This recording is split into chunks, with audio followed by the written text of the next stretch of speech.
Hi, everybody. Thanks for joining us. We have a few colleagues that are trickling in, but I think for the sake of timing, we will get started. Thank you for joining us. My name is Giulio, and I'm the head of the Strategic Innovation Unit. And we are extremely excited today to host a session with Dr. Kate Phillip, who is a program lead of the Presidential Employment Stimulus Program in South Africa. I had the pleasure and honor to meet Kate at the Creative Bureaucracy Festival recently. She told us the story of the employment stimulus, and there were so many interesting angles to it that we thought we couldn't possibly resist the opportunity of inviting her over and give us a bit more of a thorough debrief on what the program has been about. It's very much work in progress. And Kate carries with her all the scars and the experience of managing to pulling through such an ambitious program in the middle of the COVID pandemic. There's a number of aspects, as you will hear very soon, that made this program so interesting to us. Among others, is the deliberate ambition of playing a market-shaping role. The government really saying we cannot leave employment just up to the market, and we actually need to shape the direction of the innovation that we want to introduce. Another very interesting element is how we're trying to tap into the expertise and existing assets of communities to solve what is obviously a very critical problem. And there's some also really interesting elements which we asked Kate to reflect upon as well in terms of how to move such an ambitious program like this through the bureaucracy of government. So I will not take any further time because the really exciting thing is to hear from Kate's story. The way this is going to run is that Kate will present for about 25 minutes, and then we'll open it up for questions and answers. So without any further ado, Kate, over to you. Thanks so much. Let me share my screen. I hope it is working. Yeah, you just need to put it on slideshow, Kate. Yes. Yeah, so, perfect. There we are. And building a society that works is very much our slogan. Are the slides moving? Yep. Okay. So for those of you that are familiar with South Africa, you will know that we have really shocking levels of unemployment. The official rate is above 35%. If you include the many who have just given up, it's 45%. And then for youth, it is off the charts. I'm sure, as you all know, unemployment has huge social costs. Just a few of them are reflected here on the slide. Stress, depression, anger, impact on antisocial behavior, lack of structure in day-to-day life, sense of social exclusion. All of these elements add up to huge social costs, and it's communities that pay the price with risks to social cohesion. And I think it's worth also just reflecting that work matters in people's lives. And of course, the income matters hugely, but it's actually about much more than just the income. Participation in work of many different kinds, including self-employment and livelihood activity, are part of what are understood as adult contributions to the wider community. And all cultures, all societies place emphasis on the importance of every member of society making a contribution. And when the possibility to do that is cut short, forestalled, impossible, it has huge impacts on people's sense of self-worth, of dignity. It impacts on transitions to adulthood. It impacts on people's connections. While participation in work gives people access to networks, particularly networks outside the home, if we look at the trajectory of gender equality, a lot of that has come from struggles in the workplace rather than from in the home as such. Work matters on so many levels. It builds capabilities, and all of these skills and capabilities are not just important in the workplace and to the individual, they're actually foundational to the operation of communities and societies as well. So work really matters. And the bottom line is that for societies, employment simply matters too much to leave to markets alone. Leaving employment and people's access to it and its levels in a society to markets alone gives markets primacy over social outcomes, whereas instead, our challenge is to shape market outcomes instead.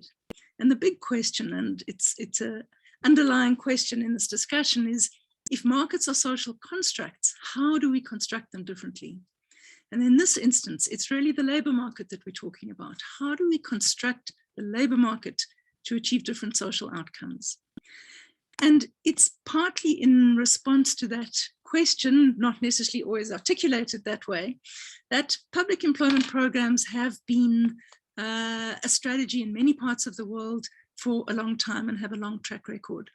I'm not going to go into detail into these programs, but I'm sure many of you on the call will be familiar with them, with the employment guarantee in India, with Ethiopia's productive safety nets program. I was involved in the design, helping in the design of Kinofilis in Greece during the Greek crisis. The USA's New Deal, these are all familiar, and they are all examples of societies deciding that employment matters too much to leave to markets alone, and that in a context of crisis, societies have to step in with alternatives. So public employment has a long history. I think the real challenge for us at the moment is to reimagine the role that public employment can play as part of the future of work, where we're anticipating turbulence, transitions, all kinds of difficulties for people trying to access the labor market and participate in work.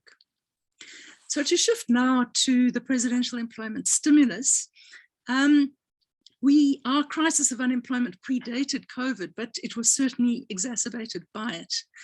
And in October 2020, the president announced an ambitious set of economic interventions, one of which was the presidential employment stimulus. We were allocated in the first phase a budget of 12.6 billion, which is about $700 million, and tasked with creating over 500,000 jobs and livelihood opportunities in a very short time frame. Julia has asked me to mention this dimension of it. You know, the stimulus was announced in October. Our financial year ends in March. We were told we had to perform this task within the financial year, that it was a use it or lose it situation. We could have 12.5 billion to create jobs, but if we didn't do it by March, we would lose it. And there was a very strong sense, and in fact, many people inside and outside of government expressed the view that we were being set up for failure. But in the development game, you have to play the hand of cards you dealt. We were dealt this hand of cards, and who can turn away $700 million for employment creation? So we got to it. And we did manage to deliver over 500,000 opportunities in that time frame. But it was thoroughly suboptimal. Partly because we managed to do it. We had been told it was a once-off. There would be no additional allocation. So imagine you have to ramp up to 500,000 jobs and then ramp them all down again. I mean, really, it was suboptimal. But it was then decided we would get another shot. So we got 11 billion in the second phase. And again, we were told once off, this is it. We just, just one more chance because it went well in phase one. But really, this is about the COVID pandemic, and it won't continue after that. Well, now we have a 2-year window of funding, and we're currently in negotiation about further phases. So the conditions have improved. As you can see on the screen, 85% of participants are youth, 62% are women. I think what's really difficult is there are a lot of programs in the stimulus. There are over in the different phases, there are more than 15. the big challenge was to get to scale quickly. How do you get to scale quickly? And the reality is that most of the proposals, when we tried to solicit proposals from departments in government, most of the proposals were for under 1,000 people per program. Now, we'll never even dent unemployment at that scale. The challenge was how to think big, how to think at scale, how to design for scale. And as you can see, some programs did it, those that are ringed at the top, and many really struggled to get to any significant scale. And so this has been one of the big issues that has both vexed and perplexed us. And that has been a real focus of learning, is how do you build the institutional architecture for scale?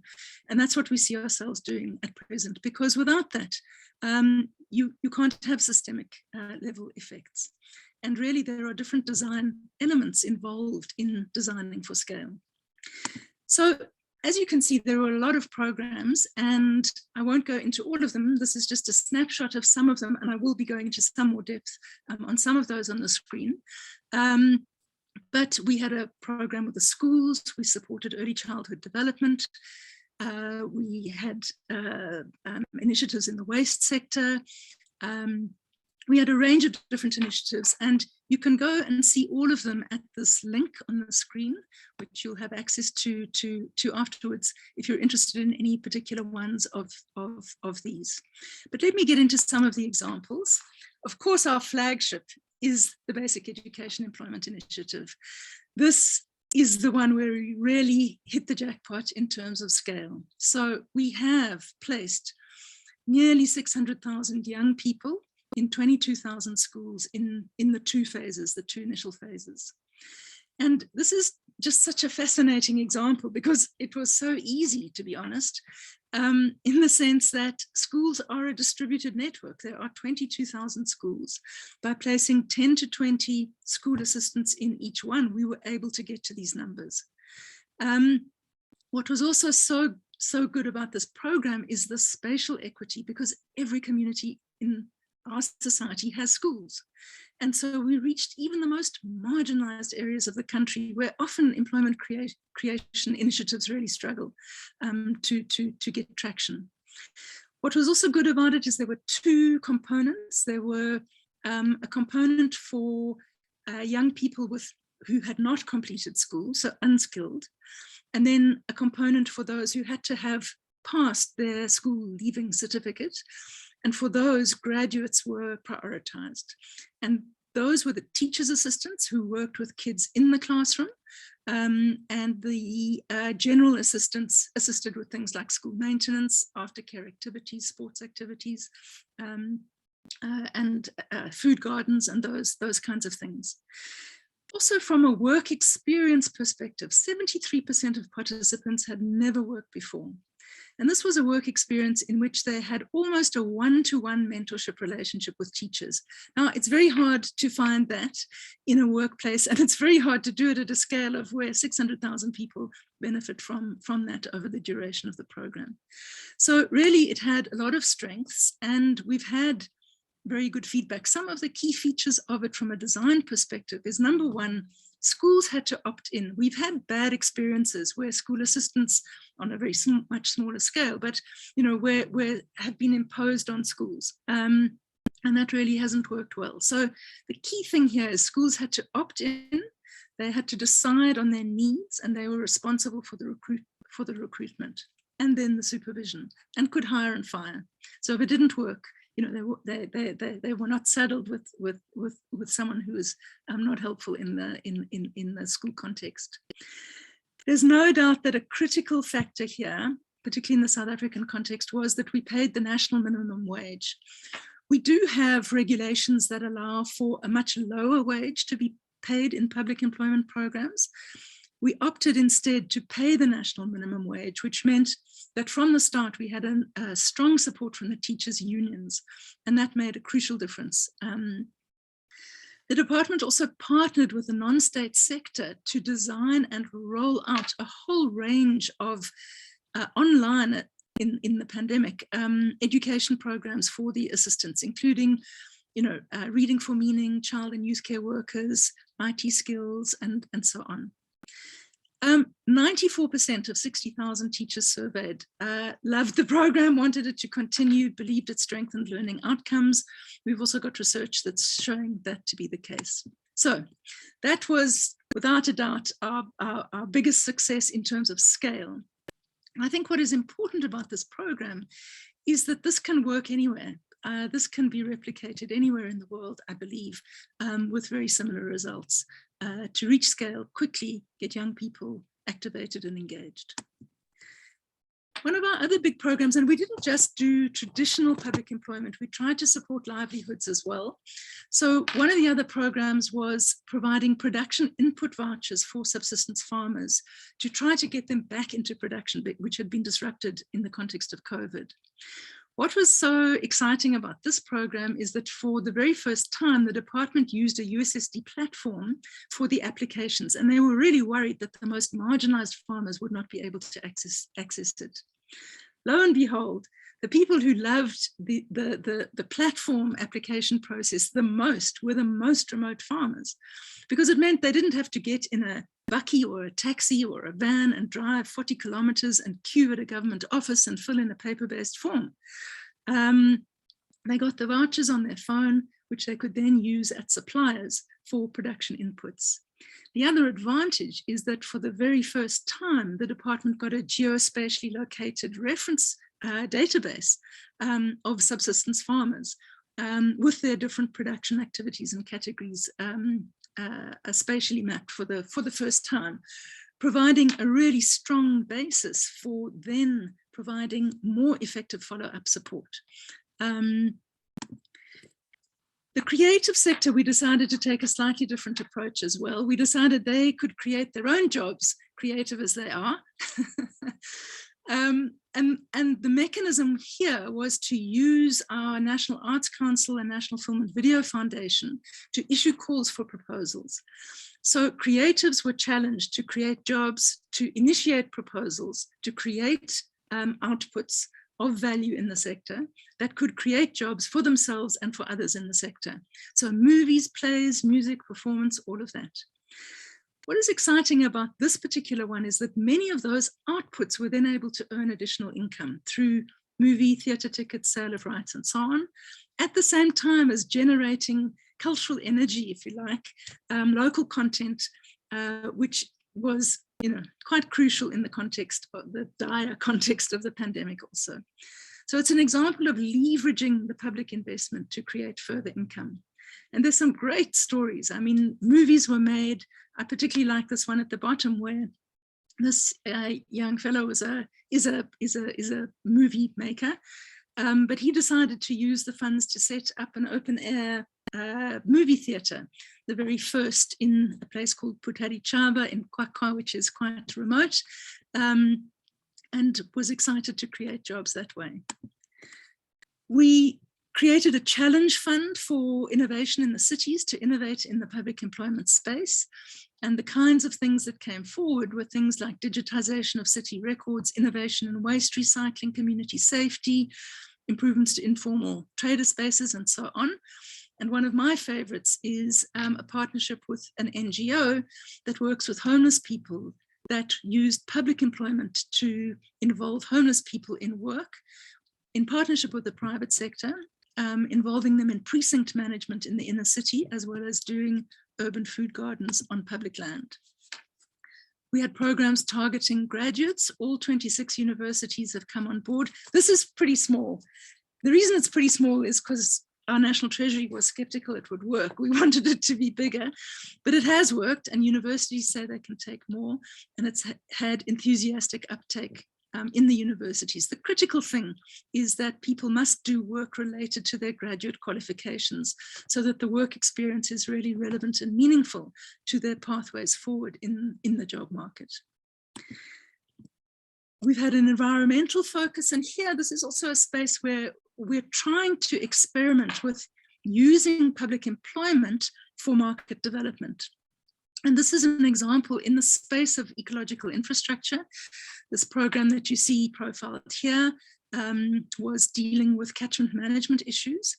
And there's been a lot of work in this space in South Africa over the years, including public employment engagement. And one of the challenges is that it's so hard to procure partnerships in this space. So in a catchment, you might have communities, private landholders, traditional authorities, metros, and mines, all stakeholders in the catchment. And to work together is quite feasible, but to resource those partnerships has proved difficult in our procurement system. And so what stakeholders came together through the stimulus and proposed is that we set up an ecological infrastructure fund where multi-stakeholder integrated area-based partnerships could be supported. And we're in the process of negotiating that right now with our Department of Water and Sanitation. But the key thing here is we see an opportunity to transition those jobs into sustainable ones, in the sense that, or I don't like using sustainable in that particular way, but into jobs that can fund themselves through income that recognizes the economic value of the work undertaken. So, for example, our water tariff does allow for payments for environmental services, but it's never been activated. Mining companies, private landholders, a range of water users are willing to contribute to payment for services that would give them more and better quality water. So we want to use a PEP modality, in a sense, as, to do the proof of concept for the work, but are really looking at how we then transition those jobs into jobs that aren't reliant on a transfer from the fiscus.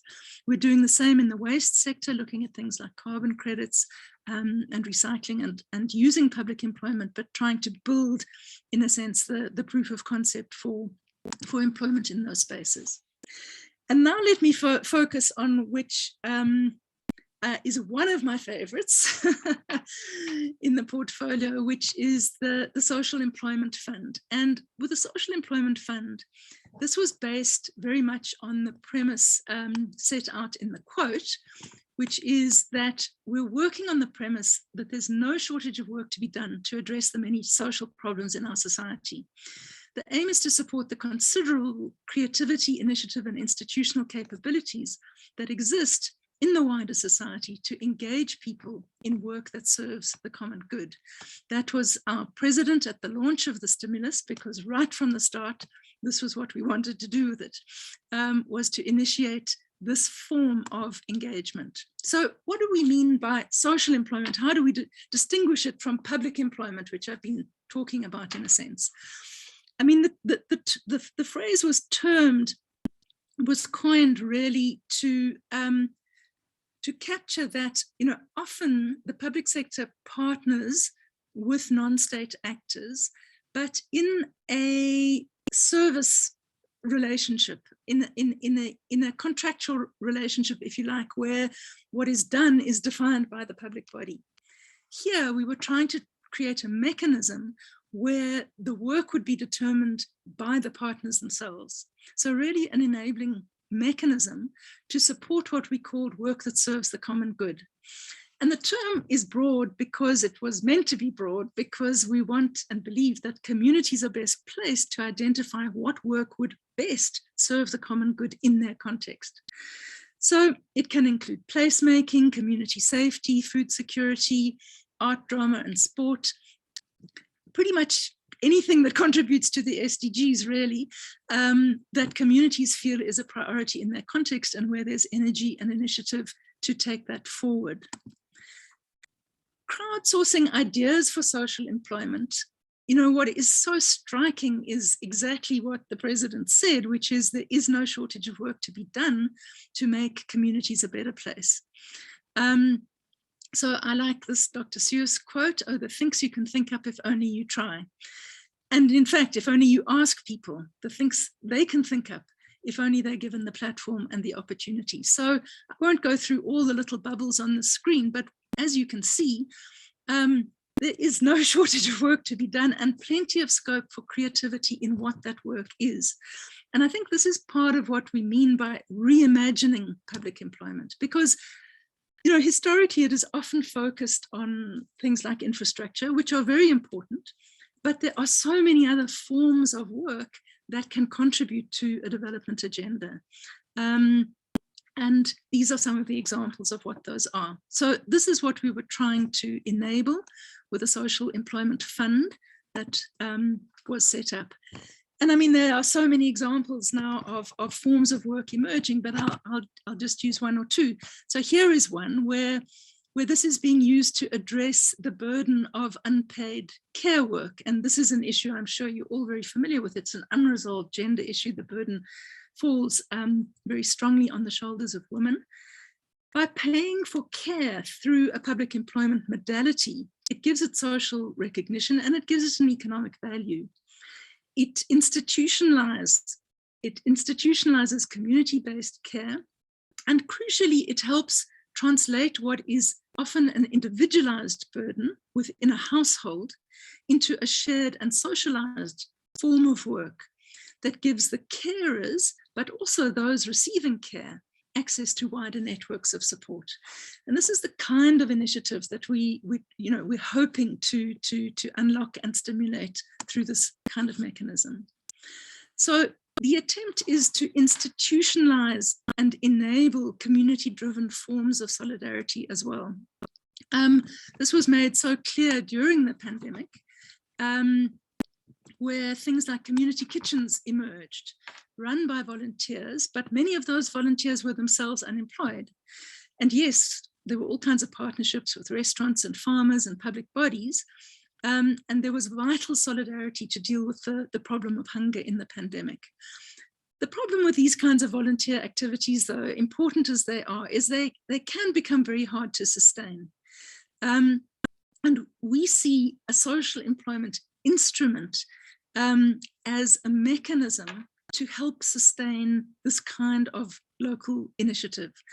And one wouldn't want to crowd out all forms of volunteership, but at the same time, one would want to find mechanisms that can sustain them and support them to strengthen and institutionalize such forms of solidarity. We see it also as a mechanism for rebuilding the commons, or building it in some instances. So creating a platform, creating an instrument that can help with this vital task of building civic capital, strengthening social ties and networks, building problem-solving capabilities in communities. All of this requires organization, and organization requires support. We see supporting work for the common good as a different instrument, an additional instrument in the spectrum of ways in which these agendas can be supported. Critically, we see the social employment strategy and public employment in general, in fact, as helping to unlock the social value of labor. The reality is that labor has become significantly commoditized in our societies. As Polanyi would say, labor is a fictitious commodity. Labor is not a commodity. People are not commodities. People have value, and they can create social value even where their labor has no market value. And I think this is one of the kind of critical things that we see the strategy trying to demonstrate and unlock. We need the social instruments to unlock the social value of labor in society and in communities. So just very briefly, the Social Employment Fund is supporting 50,000 jobs. What was so exciting for us is that we received over 7 billion rands worth of applications for an 800 million rand fund, which could have supported 300,000 jobs. So immediately we have our proof of concept, and we are using our proof of concept to try to negotiate for this fund to scale up in the next rounds. And you can get a quick snapshot here of where the organizations are and the kinds of sectors of activity that currently make up the social employment portfolio. Then just a quick note, I'm almost done, is to say that I would see PEPs as a public employment programs as kind of indispensable in the just transition, because even in the best planned and best case scenarios, there are going, the transition from, for example, coal mining jobs in mining communities is not going to involve a seamless transition for everybody in a given local economy. And I think public employment is a crucial instrument in this context. And how do we think about embedding it in the discussion on the just transition? So before I end, some caveats. What I've been saying is about how public employment can be a really important instrument and have significant social impacts.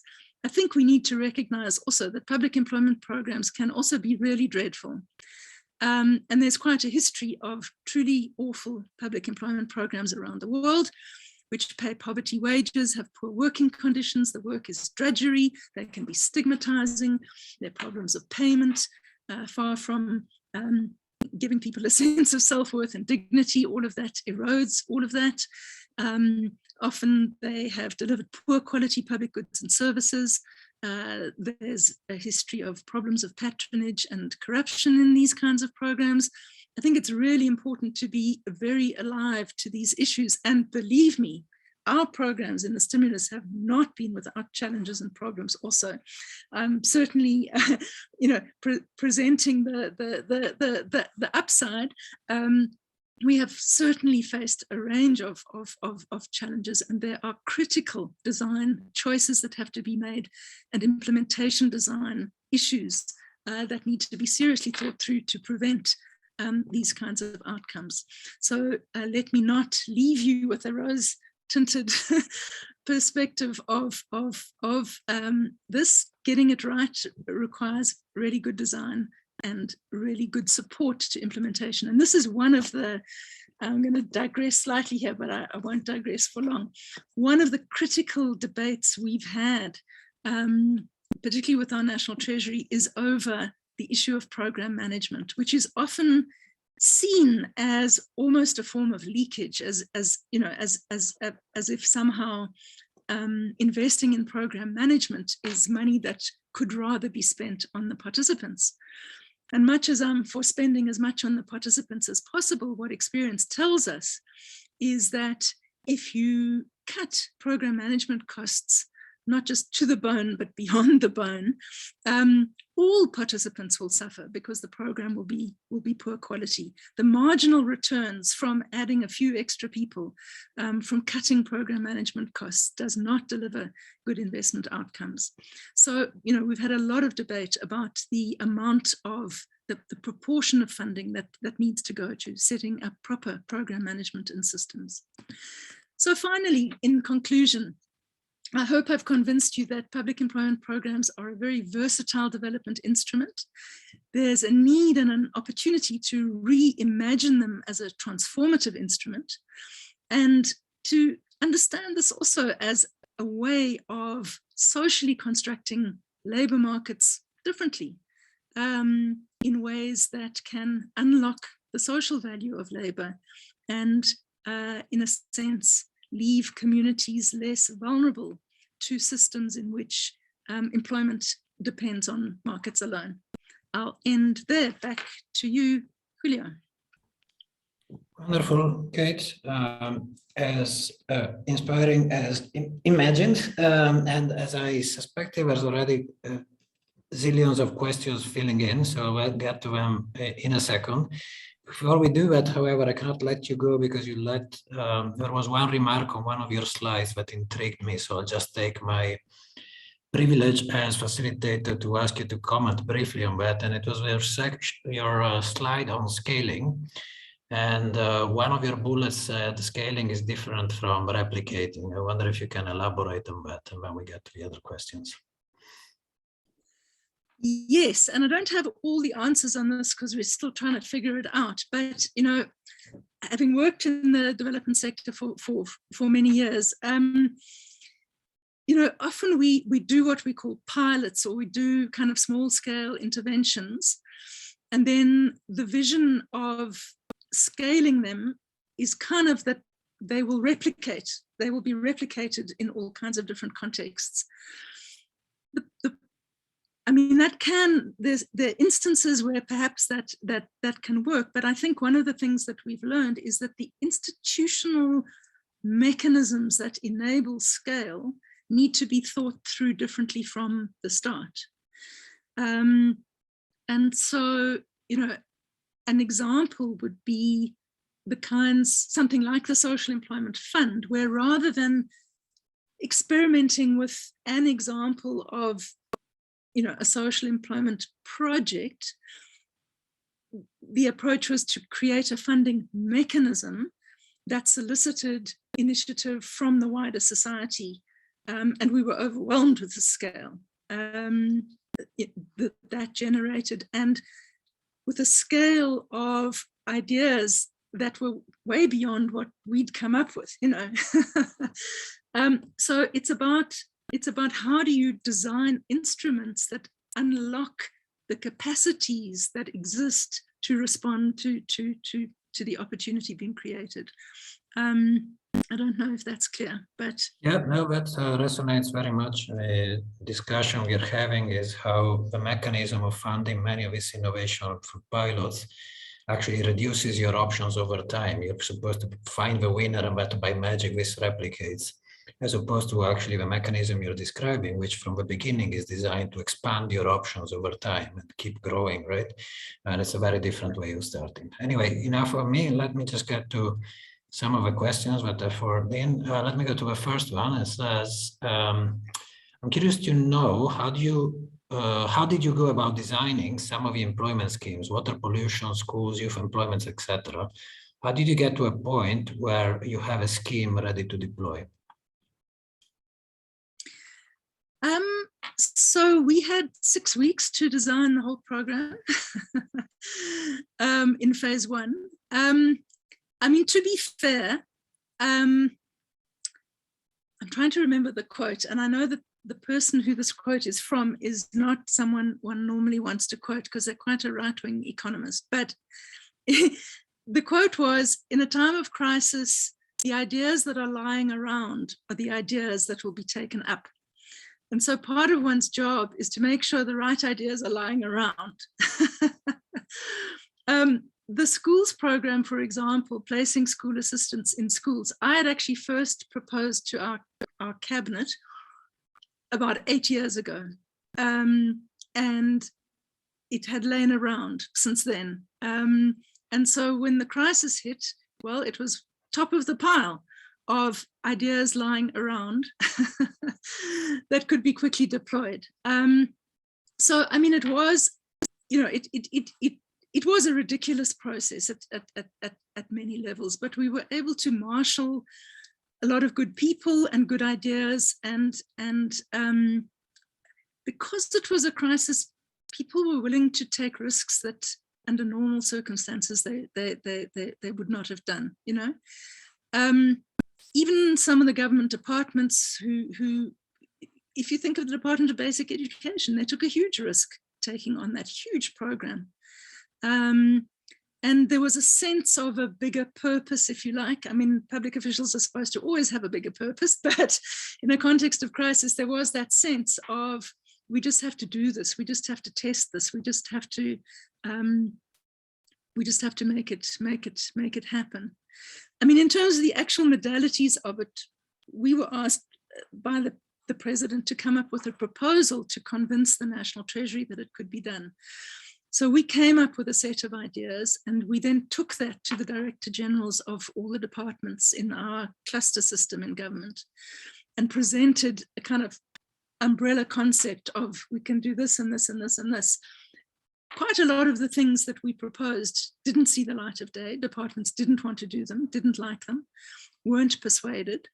Some departments took it up reluctantly and were very kind of, there was certain schadenfreude when they failed. And yeah, so it was a bit of a helter-skelter process. Yeah, I think this aspect of making this work for a bureaucracy is what makes this program and many other things so fascinating. So I think you partially answered the question that was related to that, but maybe let me see. One of the attendees is asking, I'm curious, why did not the government hire the workers for the school before the program was created through the responsible ministries and existing sectorial budgets, right? Which I guess is what you alluded to, but I don't know if you want to expand on that. You know, we've been through many years of fiscal austerity where, you know, I think one of the dilemmas, to be honest, is we were very conscious that, you know, many schools were short of teachers. There are many basic needs that have been cut through years and years of processes of fiscal austerity. This opportunity arrived as a kind of development windfall, if you like, in the context of the COVID crisis. We have been criticized to say, but you know, there are other needs in government that should have taken priority, and that may be true. I think the reality is, though, that you know, employment is such a crisis in South Africa that was given priority, and so you know, I mean, I agree. It would be marvelous if we'd had teachers' assistants in the schools for the last 10 years, but it wasn't the case. So again, I think you covered, I think, some of the questions people were asking. One was about the source of funding. So this is a special stimulus program, right? So it's not a social employment fund per se. And also how you went about overcoming different government silos. So maybe on that one, you can just elaborate a little bit more about the dynamic with the different departments in terms of how that actually worked, how your coordinating work, how did you ask them to submit ideas, etc. I think that's very important, is to understand that our role in the presidency is a strategic coordination role. So there was even some debate at one point. There was a proposal that all these funds come to the presidency and get dispersed from there. And our team said, no, no, we don't want the money. The money must go through the line departments. The departments must own the programs. And the mechanism was that, yes, we put ideas on the table and we engaged with departments and we made them aware that there was this opportunity. But the proposals had to come from the department to the presidency and the National Treasury. The National Treasury made the decision, the final decision on the actual allocations of the budget.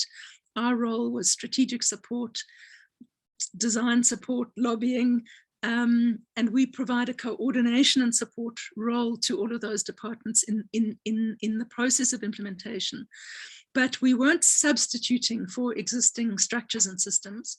We weren't displacing the authority of departments in their mandate areas.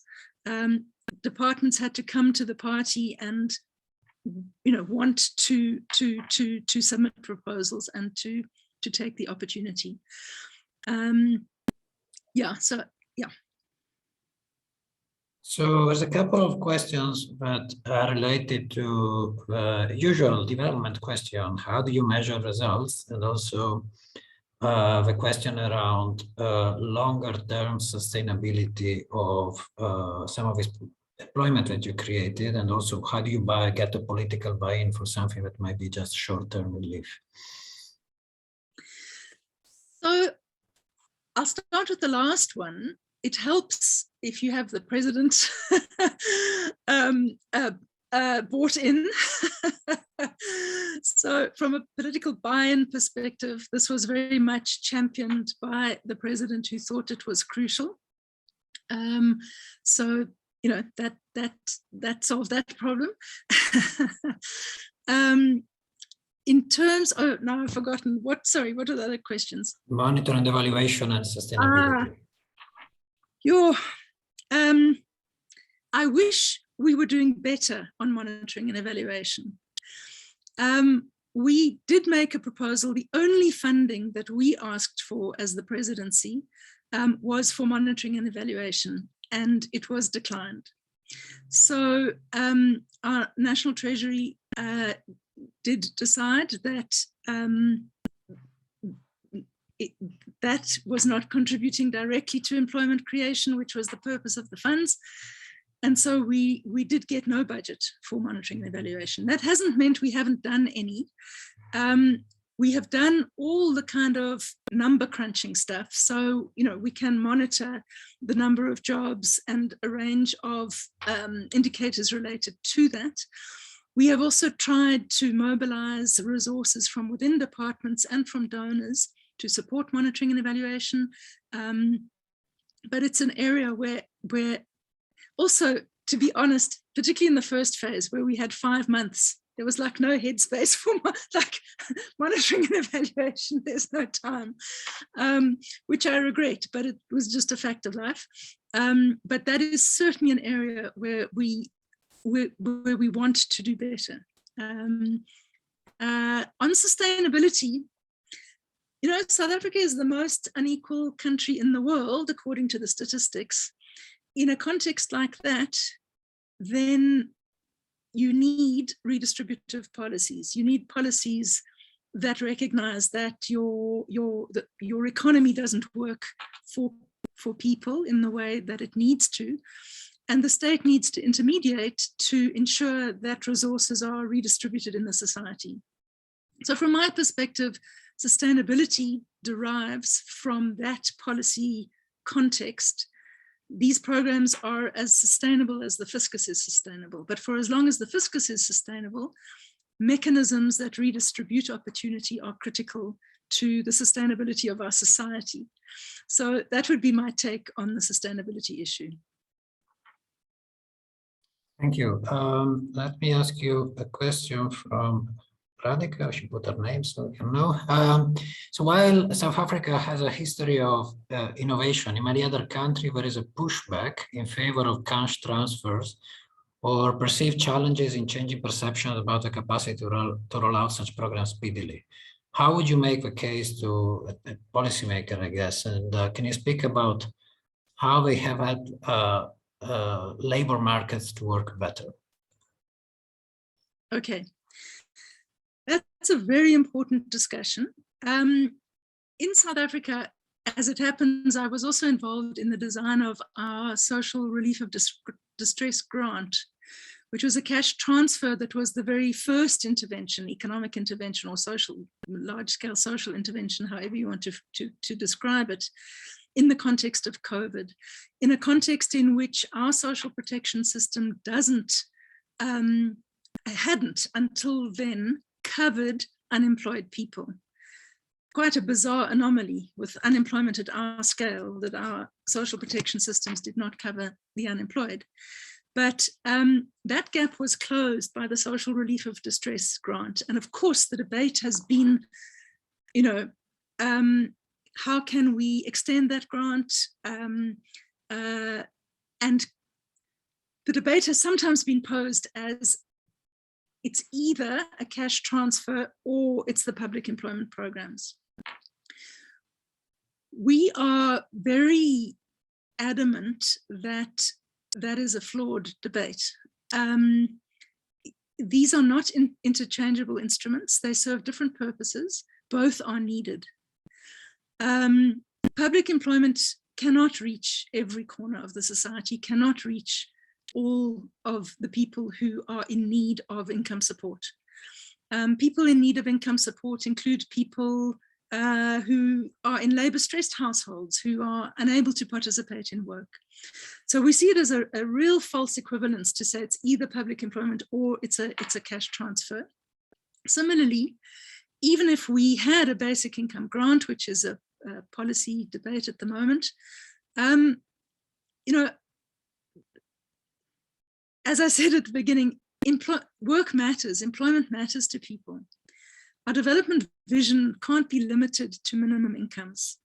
People want to participate in work. They want pathways to improve the quality of their lives. The scale and the balance between the two can be a debate, but we need to see these as complementary instruments within an integrated development strategy. Poverty is multidimensional. The solutions to it have to be also. So we're strongly arguing that these are complementary instruments that should work in a complementary way. also, I would argue that some of the evidence, certainly, I think our context, this would be likely, is that problems of quality of outcomes are often in contexts where public employment is seen as a proxy for a cash transfer, for a minimum income policy, because in those contexts, the focus is on the cash, on the income transfer, and not on the quality of the work experience or the quality of the social value created. So I would certainly argue that if your main priority is an income transfer, then use a cash transfer. If your main priority is economic inclusion and pathways out of poverty and providing people with pathways to participation, employment is always going to be a need and a demand. Put effort into the quality of the outcomes from public employment programs, rather than just kind of rolling out mass programs that are meant to reach every corner of the, of poor communities. Ensure the quality of the experience for participants and the outcomes. I think I missed your last question, Radhika. Radhika's an old friend. I think if it's the same Radhika.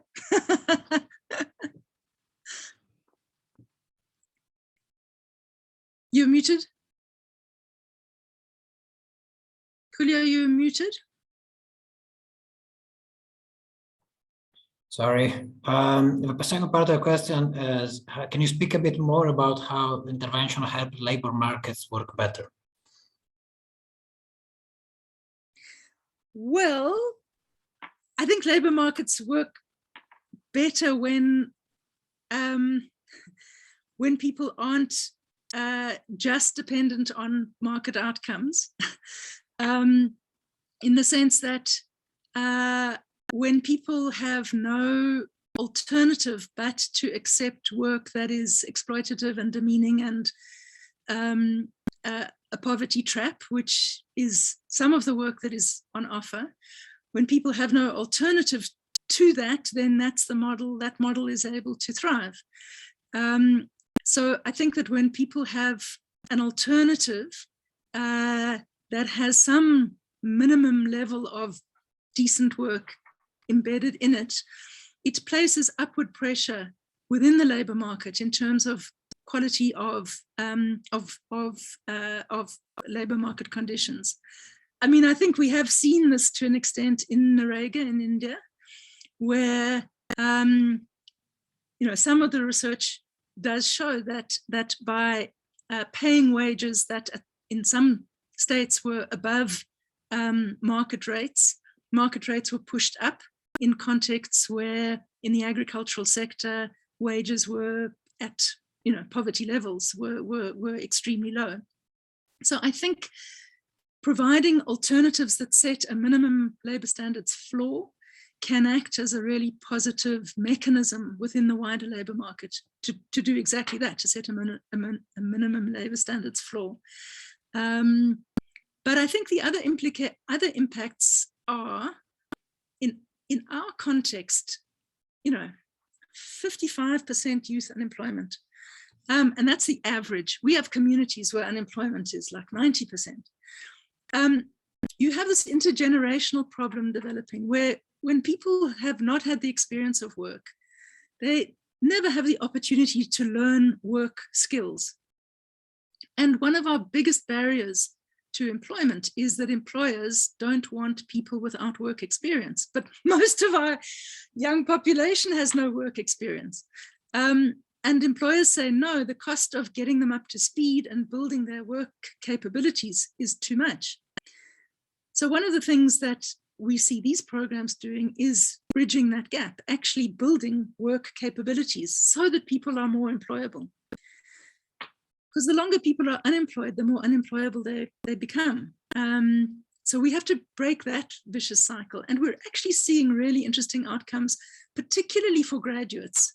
And obviously, I mean, at one level, it's obvious that graduates would have easiest access into the labor market, but we have many young graduates who've been unemployed for 2 or 3 years since graduating, have never managed to get a job. And what we're seeing is that even a short-term experience in our graduate programs, we've got government departments coming to us saying, oh, we couldn't meet our target because the private sector poached our participants. And we're saying, yes, yes, that's fantastic. That's exactly what we want to achieve. Don't worry about your target. And, you know, that's quite unusual in the South African context for the private sector to be poaching from public programs. So, you know, that is a positive impact on the labor market. I'll stop there.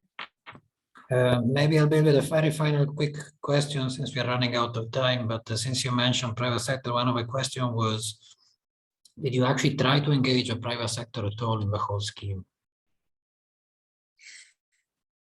We always try and engage the private sector.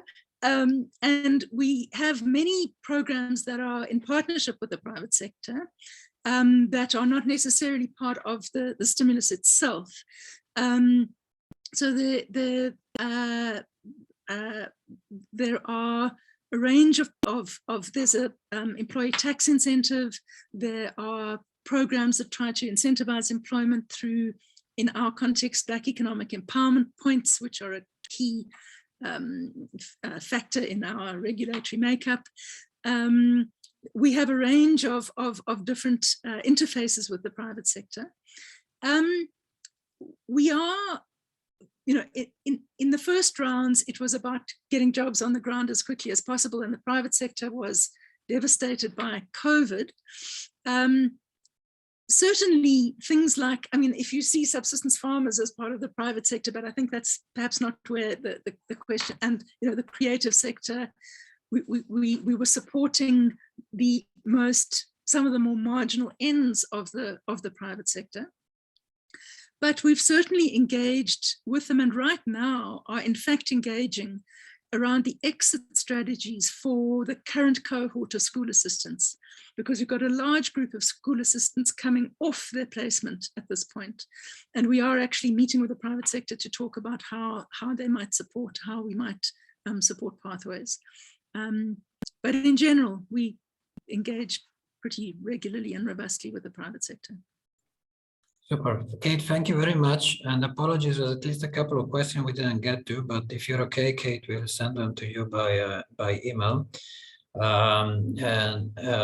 Thank you very, very, very much for being so generous with your time and also so open with the difficulties that you faced and the dilemmas and the questions that you're facing as you pull through this program. Now, I think it's exciting to know that you're moving to a new phase. So at least from our side, can confirm the curiosity to keep comparing notes with you, seeing how the next phase is going. And if any of the colleagues who are wanting to take the challenge that Kate put to us, that this program is eminently replicable, please do get in touch, and then we can have a discussion about that. So thank you very much once again, Kate, and thank you everybody who joined. We will make the recording available for any other colleagues who was not able to join us. Thank you very much. Bye. Thanks, everyone.